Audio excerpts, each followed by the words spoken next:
नमस्कार, स्वागत है आप सभी का आपके अपने इस यूट्यूब चैनल नित्या क्लासेज अकलेरा की इस कक्षा में।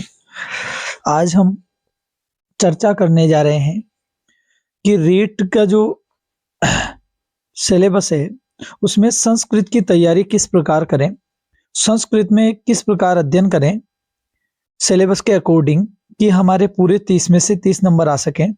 देखिए ऐसा है, सोचने से नंबर नहीं आते, उसके लिए मेहनत करना भी जरूरी है।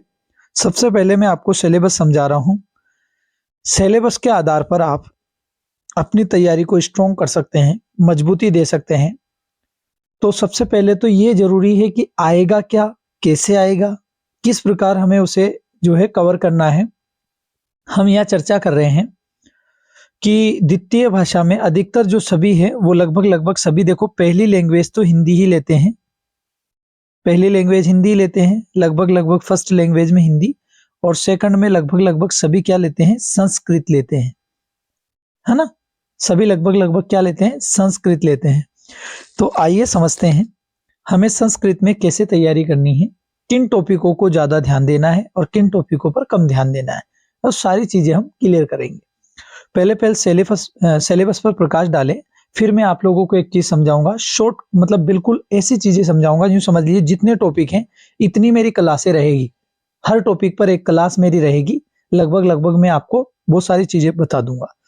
आइए सबसे पहले चर्चा करते हैं कि यहां दे रखा है कि एक अपठित गद्यांश आधारीकृत, एक अपठित गद्यांश को आधार करके निम्नलिखित व्याकरण संबंधित प्रश्न पूछे जाएंगे। जो यहां दे रखे हैं ना, ये व्याकरण से संबंधित प्रश्न जो दे रखे हैं ना, ये पूछे जाएंगे। एक गद्यांश दिया जाएगा, क्या दिया जाएगा, गद्यांश, और गद्यांश देकर उसके आधार पर व्याकरण से रिलेटेड प्रश्न पूछे जाएंगे। बात करें तो उसमें से शब्द रूप भी पूछे जा सकते हैं। जैसे बात करें, कोई मान लो राम शब्द ही आ रहा हो, जैसे राम, रामम, रामेन, रामाय, रामात, रामस्य, रामे, रामो, रामो, रामाभ्याम, त्रि रामयो, रामयो, रामा, रामान, रामई, रामे, बिरामे, बिरामणाम, रामेशु। जैसे मैंने तो बोल दी क्योंकि मुझे याद है, लेकिन इसी प्रकार से आपकी तैयारी भी स्ट्रॉन्ग कब होगी, जब मैं कहना चाह रहा हूं कि मैं एक एक टॉपिक आपकी क्लियर करवा दूंगा मेरी तरफ से। तो इस प्रकार से हमें हर चीज की जानकारी होना जरूरी है। जैसे बात करें धातु रूप की, तो हमें धातु रूप पांचों लकार, बात समझ पा रहे होंगे आप। धातु रूप में बात करें तो 5 लकार पूछे जाएंगे। अब 5 लकार का हमें ज्ञान होना चाहिए, लट लकार, लोट लकार, लिट लकार, लंग लकार, विधिलिंग लकार। तो पांचों लकारों का हमें ज्ञान होना चाहिए और किस प्रकार इनके रूप चलते हैं इन पर हमें जानकारी होनी चाहिए।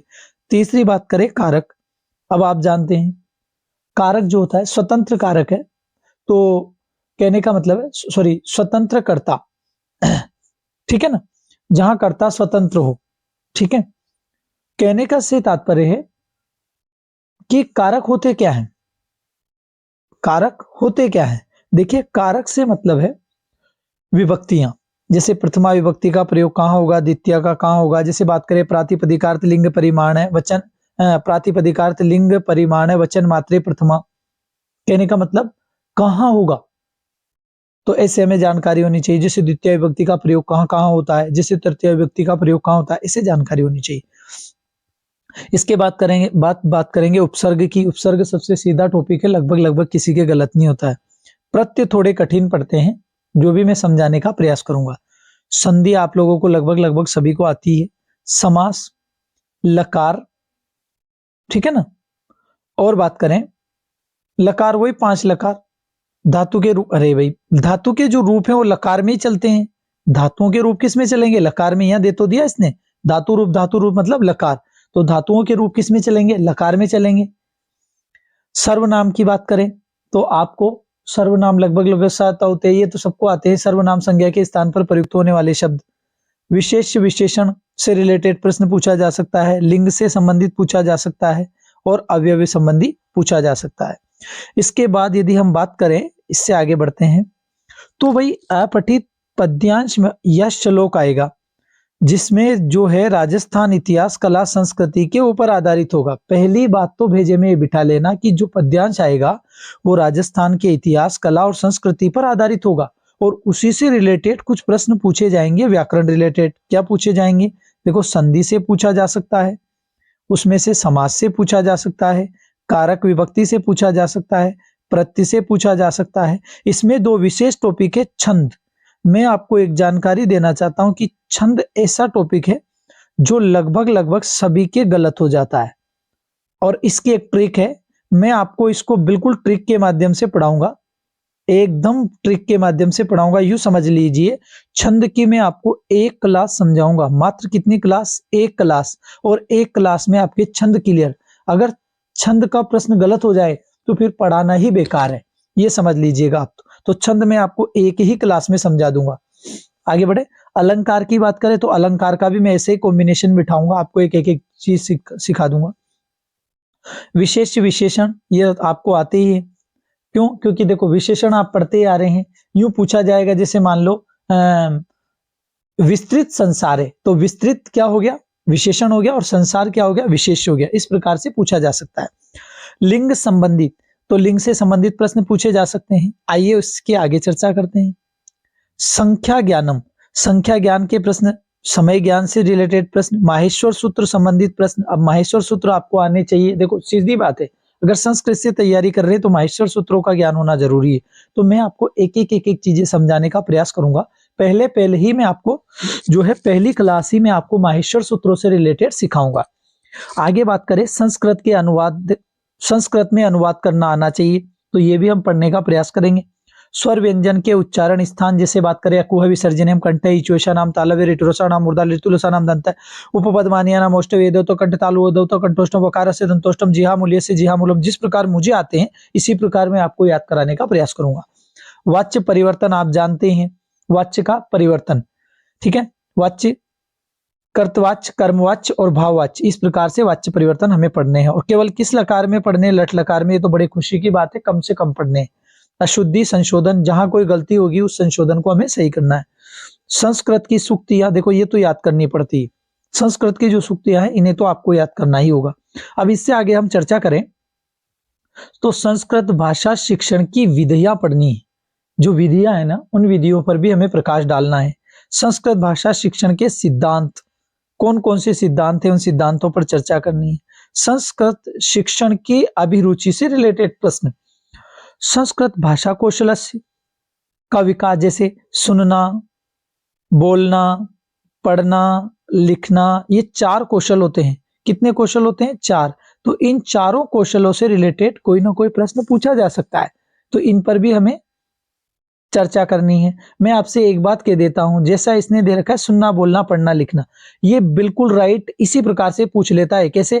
कि संस्कृत भाषा के कौशलों का उचित क्रम, उचित क्रम, बात समझ पा रहे हैं आप? उचित क्रम मतलब सबसे पहले सुनना, यही दे रखा है, श्रवणम, संभाषणम, पठनम, लेखनम, इसी प्रकार से जो है क्रम पूछा जाता है। इसमें कोई बड़ा काम नहीं, क्योंकि रीट में इससे बड़ा प्रश्न पूछा भी नहीं जाएगा।